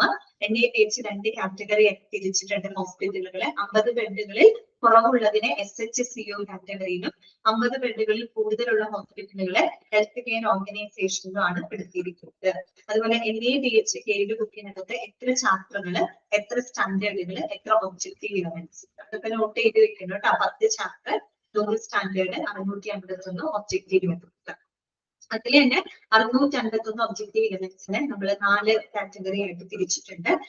Category, commitment category, category എന്നൊക്കെ പറഞ്ഞിട്ടുണ്ട് കേട്ടോ. അതിൽ ഓരോന്നിനും ഉൾപ്പെടുത്തിയിരിക്കുന്നത്. അതുപോലെ NABH സ്റ്റാൻഡേർഡുകൾ. ഈ സ്റ്റാൻഡേർഡുകൾ പഠിക്കുമ്പോൾ നിങ്ങൾ അതിന്റെ ഫുൾ ഫോമുകൾ പഠിച്ചു വയ്ക്കുക കേട്ടോ. പേഷ്യന്റ് സെന്റേർഡ് ആയിട്ടുള്ള standard AC, CUP, MOM, TRA എന്താണ്, HIC എന്താണ്, അങ്ങനെയൊക്കെയുള്ള ഫുൾ ഫോമുകൾ പഠിച്ചിരിക്കണം. അതുപോലെ തന്നെ NABHന്റെ ഒരു എന്താണ് അക്രഡിറ്റേഷൻ, ഡോക്യുമെന്റേഷന് ആവശ്യമായിട്ട് ആ ഒരു NABH അക്രഡിറ്റേഷന് ആവശ്യമായിട്ടുള്ള ഡോക്യുമെന്റ്സുകൾ എന്തൊക്കെയാണ്, എന്തൊക്കെ കാര്യങ്ങൾ വേണം? മാനുവൽ വേണം. ഇതുമായിട്ട് ബന്ധപ്പെട്ട കാര്യങ്ങളാണ് 3 കാര്യങ്ങളാണ്. Quality, safety and infection. കമ്മിറ്റികൾ, എത്രയോളം കമ്മിറ്റി പഠിക്കാനുണ്ട്. പിന്നെ കീ പെർഫോമൻസ് ഇൻഡിക്കേറ്റേഴ്സ് 32 ഉണ്ട്. കീ പെർഫോമൻസ് ഇൻഡിക്കേറ്റേഴ്സിന് പറയുന്ന മറ്റൊരു പേരാണ് ക്വാളിറ്റി ഇൻഡിക്കേറ്റേഴ്സ്. ഇതൊക്കെ നോട്ട് ചെയ്ത് വെക്കണം. പിന്നെ വിവിധ ഡിപ്പാർട്ട്മെന്റുകളുമായിട്ട് ബന്ധപ്പെട്ട് വരുന്ന ഈ പെർഫോമൻസ് ഇൻഡിക്കേറ്റേഴ്സ് ഏതൊക്കെയാണ്? ഓക്കെ, ഇങ്ങനെയുള്ള കാര്യങ്ങളൊക്കെയാണ് നമ്മൾ ആ ചാപ്റ്ററിനകത്ത് പഠിച്ചിട്ടുള്ളത് കേട്ടോ. ഓക്കെ, അതുപോലെ എന്താണ് ബെഡ് ഒക്യുപ്പൻസി റേറ്റ്, BOR ഇതാണ്. ഇതൊക്കെ നോട്ട് ചെയ്ത് വെക്കണം കേട്ടോ. Bed occupancy rate. പിന്നെ പറഞ്ഞ പോലെ what is the eligibility to apply hospital accreditation. ഒരു ഹോസ്പിറ്റൽ അക്രഡിറ്റേഷൻ അപ്ലൈ ചെയ്യുന്നതിന് വേണ്ടിയിട്ടുള്ള യോഗ്യത എന്താണ്? അപ്പൊ അതിനകത്ത് പറയുന്നുണ്ട് 50 ബെഡുകളിൽ കുറവുള്ള ഹോസ്പിറ്റൽ ആണെങ്കിൽ SHCO എന്താണ് SHCO ക്വാളിഫിക്കേഷൻ ആ ഒരു സ്റ്റാൻഡേർഡ്സുകളാണ് അവര് കീപ്പ് ചെയ്യുന്നത്. അതേസമയം 50 ബെഡുകളോ അതിൽ കൂടുതലുള്ള ഹെൽത്ത് കെയർ ഓർഗനൈസേഷൻസ് ആണെങ്കിൽ അവര് ആ ഒരു HCO സ്റ്റാൻഡേർഡുകളാണ് ഫോളോ ചെയ്യുന്നത്. എങ്കിൽ മാത്രമാണ് അവർക്ക് അക്രഡിറ്റേഷന് അപ്ലൈ ചെയ്യാനുള്ള ഒരു യോഗ്യത ഉണ്ടാവുള്ളൂ. അതുപോലെ തന്നെ ഏതൊരു ഹോസ്പിറ്റൽ അക്രഡിറ്റേഷൻ അപ്ലൈ ചെയ്തെങ്കിൽ കുറഞ്ഞത് അവിടെ ഒരു 30% പേഷ്യൻസിനെങ്കിലും പരിചരണം കൊടുത്തിരിക്കണം. അങ്ങനെയുള്ള ഒരു ഹോസ്പിറ്റലിന് മാത്രമാണ് എന്ത് ചെയ്യാൻ പറ്റുള്ളൂ, എലിജിബിലിറ്റിക്ക് വേണ്ടിയിട്ട് അപ്ലൈ ചെയ്യാനായിട്ട് പറ്റുള്ളൂ. അതുപോലെ തന്നെ NABH സ്റ്റാൻഡേർഡുകൾ അവിടെ നിർബന്ധമായിട്ട് പാലിച്ചിരിക്കണം. അതുപോലെ ഹെൽത്ത് കെയർ ഓർഗനൈസേഷൻ NABH സ്റ്റാൻഡേർഡുകൾ കുറഞ്ഞത് 3 മാസമെങ്കിലും അവിടെ ഇംപ്ലിമെന്റ് ചെയ്തിരിക്കണം. അങ്ങനെയുള്ള ഹോസ്പിറ്റലുകൾക്ക് മാത്രമേ അപ്ലൈ ചെയ്യാനുള്ള യോഗ്യത ഉണ്ടായിരിക്കുള്ളൂ കേട്ടോ. അങ്ങനെയുള്ള കാര്യങ്ങളൊക്കെ നിങ്ങൾ ശ്രദ്ധിച്ചു മനസ്സിലാക്കാം. ഓക്കെ, ഞാൻ കുറച്ച് ക്വസ്റ്റ്യൻസുകൾ നമുക്കൊന്ന് പരിചയപ്പെടാം. What does accreditation refer to in a hospital context? What does the accreditation refer to in a hospital context? ഒരു ഹോസ്പിറ്റൽ കോണ്ടെക്സ്റ്റില് എങ്ങനെയാണ് അക്രഡിറ്റേഷൻ എന്ന് പറഞ്ഞാൽ എന്താണ് അർത്ഥമാക്കുന്നത്? Option A, a mandatory license to operate. A mandatory license to operate. Although a form of public recognition through an independent external evaluation. Option C, an internal audit performed by hospital staff. Option D, a certificate given to all new hospitals. ഒന്ന് ചിന്തിച്ച് answer പറയാം. അതായത് ഒരു ഹോസ്പിറ്റലിന്റെ context എന്താണ് accreditation എന്നതുകൊണ്ട് അർത്ഥമാക്കുന്നത്? ഒന്നുകൂടെ ഓപ്ഷൻ വായിക്കണോ? Option A mandatory licence to operate. അതായത് ഹോസ്പിറ്റലിന് ഓപ്പറേറ്റ് ചെയ്യാനുള്ള ഒരു നിർബന്ധമായിട്ടുള്ള ഒരു ലൈസൻസ് ആയിട്ടാണ് അക്രഡിറ്റേഷൻ കണക്കാക്കുന്നത് എന്നാണ് ആദ്യത്തെ ഓപ്ഷനിൽ പറയുന്നത്. രണ്ടാമത്തെ ഓപ്ഷൻ ഇതാണ്, A form of public recognition through N independent external evaluation. Okay, അതായത് ഒരു ഇൻഡിപെൻഡന്റ് ആയിട്ടുള്ള എക്സ്റ്റേണൽ ഇവാലുവേഷനിലൂടെ നമ്മൾ കൊടുക്കുന്ന ഒരു പൊതു അംഗീകാരമാണ് അക്രഡിറ്റേഷൻ എന്നുകൊണ്ട് ഉദ്ദേശിക്കുന്നത്. മൂന്നാമത്തെ option internal audit performed by hospital staff. Hospital staff നടത്തുന്ന ഒരു ഇന്റേണൽ ഓഡിറ്റ് ആണ്. Option D, a certificate given to all new hospital. ഏതാണ് ആൻസർ വരിക? നിങ്ങൾ പറയൂ. ഓപ്ഷൻ ഡി ആണ് കറക്റ്റ് ആൻസർ കേട്ടോ. A form of public recognition through an independent external evaluation. Okay, കുറച്ചും കൂടെ തന്നിരിക്കുന്നതിൽ ആപ്റ്റ് ആയിട്ടുള്ള ആൻസർ ഓപ്ഷൻ ഡി ആണ് കേട്ടോ. ഇനി ഓപ്ഷൻ ഡി പറഞ്ഞത് നിങ്ങൾ എന്താ പറഞ്ഞത്? Certificate given to all new hospital. അത് ശരിയാണോ? എല്ലാ പുതിയ ഹോസ്പിറ്റലുകൾക്കും കൊടുക്കുന്ന ഒരു സർട്ടിഫിക്കറ്റ് ആണോ അക്രഡിറ്റേഷൻ എന്ന് പറയുന്നത്? നിങ്ങൾ പെട്ടെന്ന് ഓപ്ഷൻ വായിക്കുമ്പോൾ സർട്ടിഫിക്കറ്റ് എന്ന് മാത്രമേ കാണുള്ളൂ. നമ്മൾ അതിന്റെ അർത്ഥം മനസ്സിലാക്കണം. Certificate given to all new hospital, എല്ലാ പുതിയ ഹോസ്പിറ്റലിനും കൊടുക്കുന്ന സർട്ടിഫിക്കറ്റ് ശരിയാണോ? അത് അല്ല. അല്ലെങ്കിൽ എല്ലാ ഹോസ്പിറ്റലിനും അക്രഡിറ്റേഷൻ കൊടുക്കുമോ? കൊടുക്കില്ല. അതിന് കുറെ സ്റ്റാൻഡേർഡുകൾ കീപ്പ് ചെയ്യണം അല്ലെ. അതുപോലെ എല്ലാ പുതിയ ഹോസ്പിറ്റലുകളും യാതൊരുവിധ സ്റ്റാൻഡേർഡുകൾ കീപ്പ് ചെയ്യാത്ത ഒരു പുതിയ ഹോസ്പിറ്റൽ തുടങ്ങി അതിന് ഓടിപ്പോയി ആരെങ്കിലും അക്രഡിറ്റേഷൻ കൊടുക്കുമോ? കൊടുക്കില്ല. അപ്പൊ കറക്റ്റ് ആൻസർ എന്ന് പറഞ്ഞാൽ എന്താണ്? ഇതിന്റെ ഫോം ഓഫ് പബ്ലിക് റെക്കഗ്നിഷൻ. ഒരു ടെക്സ്റ്റിൽ കൃത്യമായിട്ട് പറയുന്നുണ്ട് അക്രഡിറ്റേഷൻ എന്ന് പറഞ്ഞാൽ എന്താണ്? ഇത് പബ്ലിക് റെക്കഗ്നിഷൻ ആണ്. എങ്ങനെയാണ് ഒരു പബ്ലിക് റെക്കഗ്നിഷൻ കൊടുക്കുന്നത്? ഒരു എക്സ്റ്റേണൽ ആയിട്ടുള്ള ഒരു ഇൻഡിപെൻഡന്റ് ഓർഗനൈസേഷൻ വിലയിരുത്തിയതിന് ശേഷമാണ് കൊടുക്കുന്ന ഒരു പബ്ലിക് റെക്കഗ്നിഷൻ ആണ് അക്രഡിറ്റേഷൻ. അതാണ് എന്റെ കറക്റ്റ് ആൻസർ കേട്ടോ. ഓക്കെ, അപ്പൊ നമ്മള് ഓപ്ഷൻ ഒക്കെ വായിക്കുമ്പോൾ അതിന്റെ മീനിങ്ങും കാര്യങ്ങളൊക്കെ മനസ്സിലാക്കിയിട്ട് വേണം ആൻസർ. ചെറിയൊരു കൺഫ്യൂഷൻ ഒക്കെ നമുക്ക് തോന്നും. പക്ഷെ അത് കറക്റ്റ് ആയിട്ട് ആ കൺസെപ്റ്റ് മനസ്സിലാക്കി പഠിച്ചെങ്കിൽ മാത്രമാണ് നമുക്ക് കറക്റ്റ് ആൻസർ കിട്ടുള്ളൂ കേട്ടോ. ഈ പെട്ടെന്ന് നമ്മൾ സർട്ടിഫിക്കറ്റ് കാണുമ്പോൾ ശരിയാണ് NABH സർട്ടിഫിക്കറ്റ് കൊടുക്കാറുണ്ടല്ലോ. അതാണ് അക്രഡിറ്റേഷൻ എനിക്ക് കൺഫ്യൂഷൻ വരാം കേട്ടോ. പഠിക്കുമ്പോൾ ശ്രദ്ധിക്കണം.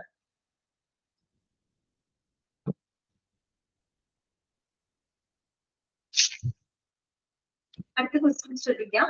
Which of the following is an international accreditation body for the health care? International accreditation body എന്നാണ് എന്റെ ചോദ്യം പറഞ്ഞത് കേട്ടോ. ശ്രദ്ധിക്കണം.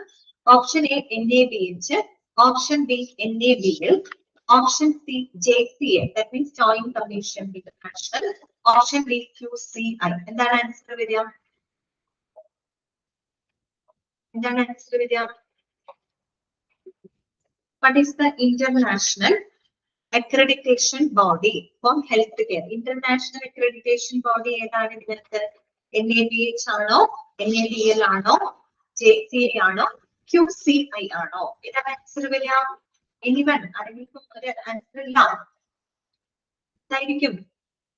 Okay, very good. കറക്റ്റ് ആണ് പ്രിയ. JCI ട്ടാ. നിമിഷ NABL ആണോ?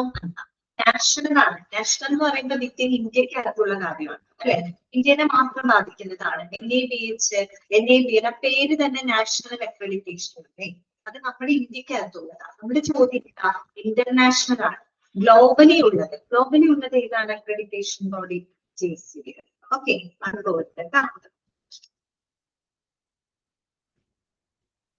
NABH is an autonomous body established by the NABH is an autonomous body established by the ആരാണ് എസ്റ്റാബ്ലിഷ് ചെയ്തത്? എന്താണ് ഓപ്ഷൻ തരാം? Option A WHO, world health organisation. Option B IMA, Indian medical association. Option C quality council of India, QCI. Option D ministry of health and family welfare directory. ഏതാണ് answer വരിക? Answer പറഞ്ഞേ. Option C, quality council of India. പ്രത്യേക ടെക്സ്റ്റിൽ പറയുന്നുണ്ട് നമ്മുടെ കേന്ദ്ര ഗവൺമെന്റിന്റെ quality council of ഇന്ത്യക്ക് കീഴില് സ്ഥാപിതമായിട്ടുള്ള സ്വയം ഭരണാധികാരമുള്ള സ്ഥാപനമാണ് NABH എന്ന് നമ്മൾ കൃത്യമായിട്ട് പഠിക്കുന്നത്. ഓക്കെ,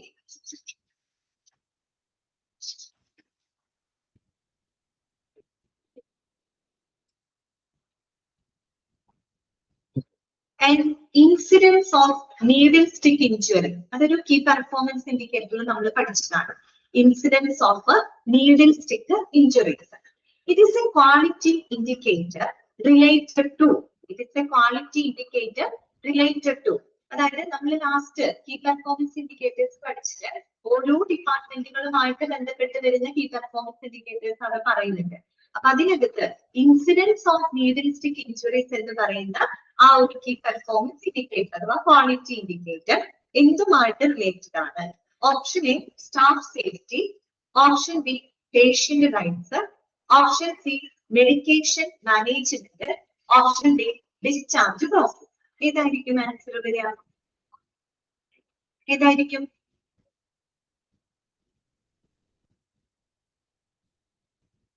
ഏതായിരിക്കും ആൻസർ വരിക?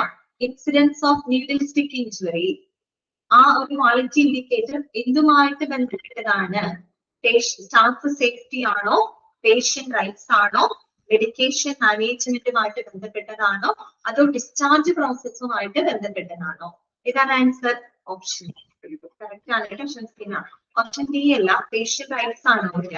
അല്ല. പേഷ്യന്റിന്റെ അവകാശങ്ങളുമായിട്ട് ബന്ധപ്പെട്ടതാണോ? അത് അല്ല. സ്റ്റാഫിന്റെ സേഫ്റ്റി അല്ലേ? Incidents of needle stick injuries ആണ് അല്ലെ, അതായത് നമ്മുടെ എന്താണ് നീഡില് മൂലം വരുന്ന ഇഞ്ചുറീസ് വരിക എന്ന് പറയുമ്പോൾ അതുമായിട്ട് ബന്ധപ്പെട്ട കീ പെർഫോമൻസ് ഇൻഡിക്കേറ്റർ എന്തുമായിട്ട് ബന്ധപ്പെട്ടതായിരിക്കും? സ്റ്റാഫിന്റെ സേഫ്റ്റിയുമായിട്ട് ബന്ധപ്പെട്ടല്ലേ വരുന്നത്? പേഷ്യന്റിന്റെ റൈറ്റ്സ് ആണോ വരുന്നത്? പേഷ്യന്റിന്റെ അവകാശമാണോ നീഡിൽ സ്റ്റിക്ക് മൂലം ഇഞ്ചുറി വരിക എന്നുള്ളത്? പേഷ്യന്റിന്റെ അവകാശത്തിൽ വരുന്ന കാര്യമാണോ? അല്ല. നീഡിൽ സ്റ്റിക്ക് ഇഞ്ചുറി എന്ന് പറയുമ്പോൾ അത് വരാതിരിക്കുക എന്ന് പറയുന്നത് സേഫ്റ്റിയുമായിട്ട് ബന്ധപ്പെട്ടതല്ലേ? സോ എന്താണ് answer? Staff safety is the correct answer. Okay. Next, a sentinel event is an unanticipated event in a healthcare setting that resulting. അല്ലെ, sentinel event is an unanticipated event in a healthcare setting that results in. Sentinel event എന്ന് പറഞ്ഞാൽ എന്താണ്? Unexpected ആയിട്ടുള്ള അല്ലെ, അതായത് ആകസ്മികമായിട്ട് വരുന്ന ചില ഇവന്റുകളാണ്. അതും പ്രത്യേകിച്ച് ഹെൽത്ത് കെയർ സെറ്റിംഗ്സിൽ വരുന്ന ഇവന്റുകളാണ്. അതിന്റെ റിസൾട്ട് എന്താണെന്നാണ് ചോദിക്കുന്നത്. ഓക്കെ, അപ്പൊ നമ്മൾ ടെക്സ്റ്റ് ഇങ്ങനെ കുറെ വായിക്കുന്നതിന് മാത്രമല്ല, വായിക്കുമ്പോൾ നമ്മൾ ആ കൺസെപ്റ്റുകൾ ക്ലിയർ ചെയ്ത് പോകണം. ഓക്കെ, കൺസെപ്റ്റുകൾ മനസ്സിലാക്കി വേണം നമ്മൾ പഠിക്കാനായിട്ട്. വെറുതെ കുറെ വാരി വെച്ച് പഠിക്കുന്നതിന് അർത്ഥമില്ല. എന്താണ് അവിടെ ഉദ്ദേശിക്കുന്നത്? ഓരോ കീ പെർഫോമൻസ് ഇൻഡിക്കേറ്റേഴ്സ് എന്താണ് ഉദ്ദേശിക്കുന്നത്, അല്ലെങ്കിൽ അത് എന്തുമായിട്ട് ബന്ധപ്പെട്ടതാണെന്ന് നമ്മൾ ചിന്തിക്കണം. അങ്ങനെ ചിന്തിച്ച് നമ്മൾ ആൻസർ കൊടുക്കണം കേട്ടോ. ഓക്കെ, അതുപോലെ ക്വസ്റ്റ്യൻ നല്ലപോലെ വായിക്കുക, ഓപ്ഷൻസ് നല്ലപോലെ വായിക്കാം. അത് ചിന്തിച്ചിട്ട് വേണം ആൻസർ ചെയ്യാൻ. പെട്ടെന്ന് ചില വാക്കുകൾ കാണുമ്പോഴേക്കും ഓടിപ്പോയി നമ്മൾ ഓപ്ഷൻ മാർക്ക് ചെയ്യുമ്പോൾ ചിലപ്പോൾ തെറ്റി പോകാനുള്ള ചാൻസ് കൂടുതലാണ് കേട്ടോ. ഓക്കെ, അപ്പൊ സെന്റിനൽ ഇവന്റ് എന്ന് പറയുമ്പോൾ അതൊരു അൺആന്റിസിപ്പേറ്റഡ് ഇവന്റ് ആണ് നമ്മൾ പറയുന്നത്. അതിന്റെ ഫലം എന്താണ്? Option A minor inconvenience to patient. പേഷ്യന്റിന് ചെറിയതായിട്ടുള്ള ഒരു ഇൻകൺവീനിയൻസ് ഉണ്ടാകുന്നു. മറ്റൊന്ന് ഡിലേ ഇൻ ഡിസ്ചാർജ്, ഡിസ്ചാർജിന് കാലതാമസം നേരിടുന്നു. Death or serious physical or psychological injury, അല്ലെങ്കിൽ മരണം, അല്ലെങ്കിൽ ശാരീരികമായിട്ട് എന്തെങ്കിലും മുറിവ് സംഭവിക്കുന്നു. എ ബില്ലിംഗ് എറർ, അത് അല്ലെങ്കിൽ ഒരു ബില്ലിംഗ് എററിനെയാണ് സെന്റിനൽ ഇവന്റ് എന്ന് പറയുന്നത്. ഇതിലേതാണ് കറക്റ്റ് ആൻസർ വരിക? നിങ്ങൾ പറയൂ. സെന്റിനൽ ഇവന്റ് എന്താണ്? നമ്മുടെ ടെക്സ്റ്റിൽ കൃത്യമായിട്ട് പറഞ്ഞു പോകുന്നത് എന്താണ്? ഡെത്ത്. അല്ലെ, ഓപ്ഷൻ സി ആണ് correct answer. Death or serious physical or psychological ഇഞ്ചുറിയാണ്. നമ്മൾ അങ്ങനെയല്ലേ പറഞ്ഞത്? സെന്റിനൽ ഇവന്റ് എന്ന് പറയുന്നത് ഒരു രോഗിയുടെ മരണത്തിനോ അല്ലെങ്കിൽ ശാരീരികമായിട്ടുള്ള മുറിവിനോ കാരണമാകുന്ന ഒന്നാണ് എന്നാണ് നമ്മൾ പഠിച്ചത്. ഓക്കെ, പിന്നെ നമ്മൾ പഠിച്ചത് മൊഡ്യൂൾ 3 ഇത്രയും ചാപ്റ്റേഴ്സുകളാണ് ഞാൻ എടുത്തത് കേട്ടോ. പിന്നെ മൊഡ്യൂൾ 4-നകത്ത് നമ്മൾ പഠിച്ചത് 2 ചാപ്റ്റേഴ്സ് ആണ്. ഒന്ന് റെസ്പോൺസിബിലിറ്റീസ് ഓഫ് ഹോസ്പിറ്റൽ അഡ്മിനിസ്ട്രേറ്റർ, രണ്ടാമത്തത് മെഡിക്കൽ എക്യുപ്മെന്റ്സ്. മെഡിക്കൽ എക്യുപ്മെന്റ്സ് ഒക്കെ നിങ്ങൾക്ക് ഈസി ആയിട്ട് മാർക്ക് സ്കോർ ചെയ്യാൻ പറ്റുന്ന ഒരു ചാപ്റ്റർ ആണ് കേട്ടോ. കാര്യം എന്താണെന്നറിയോ? എളുപ്പമാണത്. കാര്യം ഡയറക്റ്റ് ആണ്, ക്വസ്റ്റ്യൻസ് ഡയറക്റ്റ് ആണ്, എല്ലാം വ്യത്യസ്തമാണ്. അതുകൊണ്ട് അവിടെ നിങ്ങൾക്ക് ഒരിക്കലും തെറ്റ് വരാനുള്ള ചാൻസ് വളരെ കുറവാണ് കേട്ടോ. അപ്പൊ അതൊക്കെ നന്നായിട്ട് പഠിച്ചു പോകേണ്ട കാര്യം, വായിച്ചു കഴിഞ്ഞാൽ തന്നെ നമുക്ക് കിട്ടും. ഒരു ചോദ്യം ശ്രദ്ധിക്കുക. റെസ്പോൺസിബിലിറ്റീസ് ഓഫ് ഹോസ്പിറ്റൽ അഡ്മിനിസ്ട്രേഷൻ അകത്ത് നമ്മൾ 5 പേരുടെ 5 അഡ്മിനിസ്ട്രേറ്റീവ് പ്രൊഫഷണൽസിന്റെ ഡ്യൂട്ടീസ് ആൻഡ് റെസ്പോൺസിബിലിറ്റി ആണ് നമ്മൾ ആ ചാപ്റ്ററിനകത്ത് പഠിച്ചത്. പ്രധാനമായിട്ടും ഒന്ന് ഹോസ്പിറ്റൽ അഡ്മിനിസ്ട്രേറ്റർ, പിന്നെ ഔട്ട് പേഷ്യന്റ് സെക്രട്ടറി, പിന്നെ medical secretary, out patient department executive, patient councillor. ഈ 5 പേരുടെ ഡ്യൂട്ടീസ് ആൻഡ് റെസ്പോൺസിബിലിറ്റീസ് ആണ് നമ്മൾ അവിടെ ചാപ്റ്ററിൽ പഠിച്ചത്. ഇത് കൺഫ്യൂഷൻ വരുന്നത് എപ്പോഴാണെന്ന് വെച്ച് കഴിഞ്ഞാൽ ചിലരുടെ റെസ്പോൺസിബിലിറ്റി ഓൾമോസ്റ്റ് സിമിലർ ആണ്. അപ്പോഴും ഞാൻ ക്ലാസ് എടുത്തപ്പോൾ അത് പറഞ്ഞിരുന്നു. അതൊക്കെ ഒന്ന് ശ്രദ്ധിക്കാനുള്ള മാർഗങ്ങൾ പറഞ്ഞു. ഒരു മെഡിക്കൽ സെക്രട്ടറി എന്ന് പറയുമ്പോൾ കൂടുതലും ഒരു ഡോക്ടറിനെ അസിസ്റ്റ് ചെയ്തുകൊണ്ടുള്ള കാര്യങ്ങളായിരിക്കും ചെയ്തിട്ടുണ്ടാവുക. അപ്പൊ അവിടെ പഠിക്കുമ്പോൾ നിങ്ങൾ ശ്രദ്ധിക്കണം, മനസ്സിലാക്കി വായിച്ചു പോകണം കേട്ടോ. ക്വസ്റ്റ്യൻ ഒന്ന് ശ്രദ്ധിക്കാം. Which among the following is the responsibility of a patient counselor? ഒരു പേഷ്യന്റ് കൗൺസിലറുടെ റെസ്പോൺസിബിലിറ്റി ഒന്നും ഒരിക്കലും നമുക്ക് തെറ്റില്ല. എന്താണെന്നറിയോ? പേഷ്യന്റിനെ സപ്പോർട്ട് ചെയ്യുന്ന കാര്യങ്ങളാണ് ആള് ചെയ്യുന്നത്. പേഷ്യന്റ് കൗൺസിലർ കംപ്ലീറ്റ് ചെയ്തത് ഒരു പേഷ്യന്റിനെ സപ്പോർട്ട് ചെയ്തുകൊണ്ടുള്ള കാര്യങ്ങളാണ്. സോ ഓപ്ഷൻസ് ഞാൻ വായിക്കാം. Option A educating patients and families. Option B scheduling appointment ആണോ എന്ന് ആലോചിക്കാം കേട്ടോ. Option C financial management. Option D registering new patient. എന്താണ് ആൻസർ വരിക? ഇതായിരിക്കും ആൻസർ വരിക. ഓപ്ഷൻ എ ആണ് കേട്ടോ. ഇതിന് ബിയാണ് ആൻസർ. ഷെഡ്യൂളിംഗ് അപ്പോയിന്റ്മെന്റ് അവരുടെ ജോലിയാണോ? ആണോ? അല്ല. എഡ്യൂക്കേറ്റിംഗ് പേഷ്യൻസ് കേട്ടോ. പേഷ്യൻസിനും ഫാമിലീസിനും എഡ്യൂക്കേറ്റ് ചെയ്യുക, ദാറ്റ് മീൻസ് അവർക്ക് വേണ്ട അവയർനെസ് കൊടുക്കുക എന്നുള്ളതാണ് അവിടെ ഉദ്ദേശിക്കുന്നത് കേട്ടോ. ഓക്കെ, അതൊക്കെ ശ്രദ്ധിക്കണം.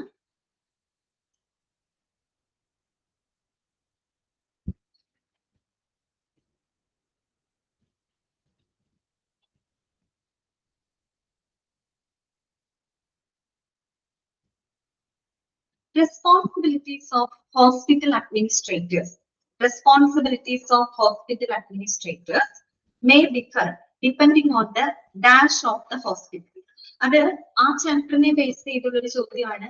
അതല്ലാതെ നിങ്ങൾ മൊഡ്യൂൾ 3 ഹോസ്പിറ്റൽ അഡ്മിനിസ്ട്രേഷൻ എന്നൊരു ചാപ്റ്റർ പഠിക്കില്ല, അതിൽ നിന്നും വരുന്നൊരു ചോദ്യം. രണ്ടിനും ഒരുപോലെ പാകമാണ്. ആ 2 ചാപ്റ്ററുകൾ നിങ്ങൾ പഠിച്ചത് കൊണ്ട് നിങ്ങളൊന്ന് ആലോചിച്ച് നോക്കിയേ. ഒരു ഹോസ്പിറ്റൽ അഡ്മിനിസ്ട്രേറ്ററുടെ റെസ്പോൺസിബിലിറ്റി എന്ന് പറയുന്നത് എന്തിനനുസരിച്ച് ഡിഫറെന്റ് ആകാം. അതെ, അതെ, കറക്റ്റ് ആണ്. 5 കറക്റ്റ് ആണ്. Size and type of hospital അല്ലെ.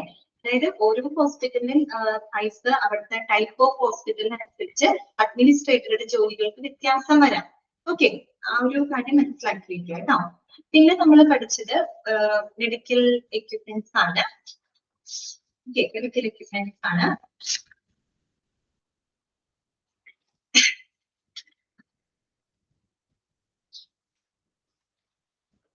ഞാൻ വേറെയും പറഞ്ഞു പോകുന്നത് വേറെ ഒന്നുകൊണ്ടല്ല കേട്ടോ. നിങ്ങൾക്ക് അടുത്ത ചാപ്റ്റേഴ്സ് ഓടിച്ചിട്ട് പറയുകയാണെങ്കിൽ അത് ഹെൽപ്ഫുൾ ആവുന്നു എന്ന് കരുതിയിട്ടാണ് കേട്ടോ. മെഡിക്കൽ എക്യുപ്മെന്റ്സ് എളുപ്പമുള്ള ചാപ്റ്റർ ആണ്. നിങ്ങൾ നന്നായിട്ട് പഠിക്കണം കേട്ടോ ആ ചാപ്റ്റർ. അതുപോലെ തന്നെ അവിടെ തെറ്റ് വരാനുള്ള ചാൻസ് ഒക്കെ വളരെ കുറവാണ്. പിന്നെ ഇടയ്ക്ക് നമുക്കൊരു കൺഫ്യൂഷൻ തോന്നി, ഇൻഫ്യൂഷൻ പമ്പ്, അതുപോലെ സിറിഞ്ച് പമ്പ്, അങ്ങനെയുള്ള കാര്യങ്ങളാണ് കേട്ടോ. ഓക്കെ, അർജുൻ എന്താണ് ഡൗട്ട് ചോദിച്ചത്?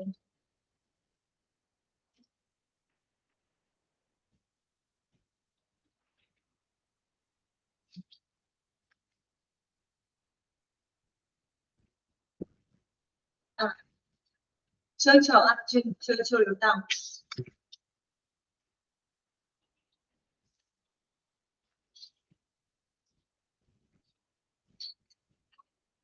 അങ്ങനെ ഇന്ന ചാപ്റ്ററിന് ഇത്ര ക്വസ്റ്റ്യൻ ചാപ്റ്റർ ഒന്നും ഇല്ല അർജുൻ. ഒരു എല്ലാ ചാപ്റ്ററിനെയും കവർ ചെയ്യും കേട്ടോ. എല്ലാ ചാപ്റ്ററിനും ക്വസ്റ്റ്യൻ ഉണ്ടാവും കേട്ടോ. പിന്നെ അപ്പൊ ഞാൻ ഇന്ന് ഞാൻ പറഞ്ഞ റിവിഷന് വേണ്ടി കുറേയധികം കുറച്ച് സമയം പോയി എൻ്റെ സംസാരിക്കണമെന്നുണ്ടായിരുന്നു. എന്റെ ലാസ്റ്റത്തെ ക്ലാസ് ആയിരുന്നു. ഈ ആഴ്ചയോടുകൂടി നിങ്ങളുടെ ക്ലാസ്സുകളൊക്കെ അവസാനിക്കുകയാണ്. അപ്പൊ പ്രത്യേകിച്ച് എന്താണ് എല്ലാ നന്മകളും നേരെയാണ് കേട്ടോ. എന്നിട്ട് എല്ലാവരുടെ നല്ല രീതിയിൽ പഠിക്കുക, അതുപോലെ തന്നെ എക്സാം ഒക്കെ നല്ല രീതിയിൽ അറ്റൻഡ് ചെയ്യുക. എനിക്ക് ഈ ബാച്ചിനെ പറ്റിയിട്ട് നല്ല അഭിപ്രായമാണ്. ഞാൻ കോൺഫിഡൻസിന് പകരമായിട്ടാണ് കയറിയത്. അപ്പൊ എനിക്ക് ചെറിയൊരു എന്താണ് കൺഫ്യൂഷൻ ഒക്കെ ഉണ്ടായിരുന്നു, എങ്ങനെയായിരിക്കും അതൊക്കെ ഉള്ളത്. ഓൾറെഡി ഒരു മിസ് ക്ലാസ് എടുത്ത പോയിട്ടാണല്ലോ ഞാൻ ഒരു ഡൗട്ട് ഉണ്ടായിരുന്നു, അത് അക്സെപ്റ്റ് ചെയ്യാൻ പറ്റുമോ എന്നുള്ളത്. കുഴപ്പമൊന്നും ഉണ്ടായിരുന്നില്ല എന്ന് വിചാരിക്കുന്നു. അതോടൊപ്പം തന്നെ പഠിക്കലും സർട്ടിഫിക്കറ്റ് മേടിക്കലും മാത്രമല്ല, പെട്ടെന്ന് തന്നെ ജോലിക്ക് തന്നെ കേട്ടോ.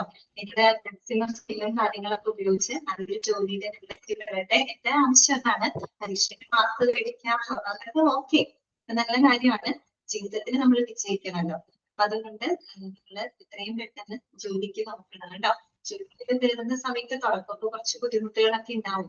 പല പല ആൾക്കാരൊക്കെ ആയിരിക്കും നമ്മൾ ഡീൽ ചെയ്യേണ്ടതായിട്ട് വരിക.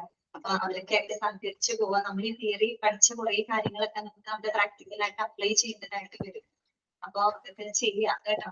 അപ്പൊ എല്ലാ നന്മകളും നിങ്ങൾക്ക് ഉണ്ടാവട്ടെ.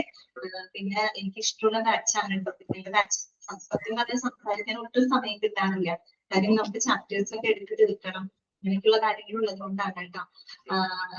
പിന്നെന്താണ്, സ്മാർട്ടായിട്ടുള്ള കുട്ടികളാണ്, നല്ല ബാച്ചാണ്. ഇനിയിപ്പോ നിങ്ങൾ പോകുമ്പോൾ കുറച്ച് ദിവസത്തേക്ക് എനിക്കൊരു മിസ്സിംഗ് ഫീലിംഗ് തോന്നും. അപ്പൊ കോൺവൊക്കേഷൻ വരുമ്പോൾ വരണം കേട്ടോ. അപ്പോഴേ നമുക്ക് കാണാൻ പറ്റുള്ളൂ. എനിക്ക് നിങ്ങളെ അറിയില്ല, പരിചയം ഉണ്ടാവും. വരുമ്പോൾ സംസാരിക്കാം, അപ്പൊ തന്നെ മനസ്സിലറിയും. അപ്പൊ അവിടെ വെച്ച് നമുക്ക് കാണാം കേട്ടോ. നമുക്ക് എല്ലാ നന്മകളും ഉണ്ടാകട്ടെ. നിങ്ങളോടും താങ്ക്സ് പറയാനായിട്ട് നിങ്ങളൊരു സപ്പോർട്ടും കൂടി ഉള്ളതാണ് എനിക്ക് നല്ല രീതിയിൽ ക്ലാസ് എടുക്കാൻ പറ്റിയെന്ന് ഞാൻ അങ്ങനെ വിശ്വസിക്കുന്നു കേട്ടോ. പിന്നെ ഇപ്പോഴും നല്ല ഒരു ഹ്യൂമൻ ബീയിങ് ആയിട്ട് ഇരിക്കാം കേട്ടോ. ഡോക്ടറായിട്ട് ജീവിക്കാം. ഇതൊക്കെ നമ്മൾ എത്ര അറിവുണ്ടെങ്കിലും എത്ര നല്ല പൊസിഷനിൽ എത്തിക്കഴിഞ്ഞാലും നമ്മൾ വന്നിട്ടുണ്ടെങ്കിൽ മറിച്ചിട്ട് ഹ്യൂമൻ ബീയിങ് ആയിട്ട് എപ്പോഴും ഇരിക്കാം കേട്ടോ. പ്രത്യേകിച്ച് നമ്മളെ പേഷ്യൻസ് ആയിട്ടാണ് ഡീൽ ചെയ്യുന്നത്. അപ്പൊ അവരോടൊക്കെ ഏറ്റവും നന്നായിട്ട് എന്നെ പെരുമാറും. ഓക്കെ, ഞാൻ എന്തെങ്കിലും പറയാനുണ്ടെങ്കിൽ പറഞ്ഞോളൂ കേട്ടോ.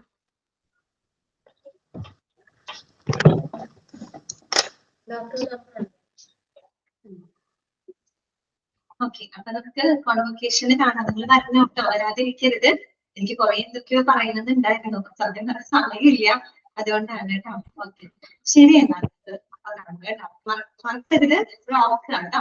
ഓക്കെ, ശരി.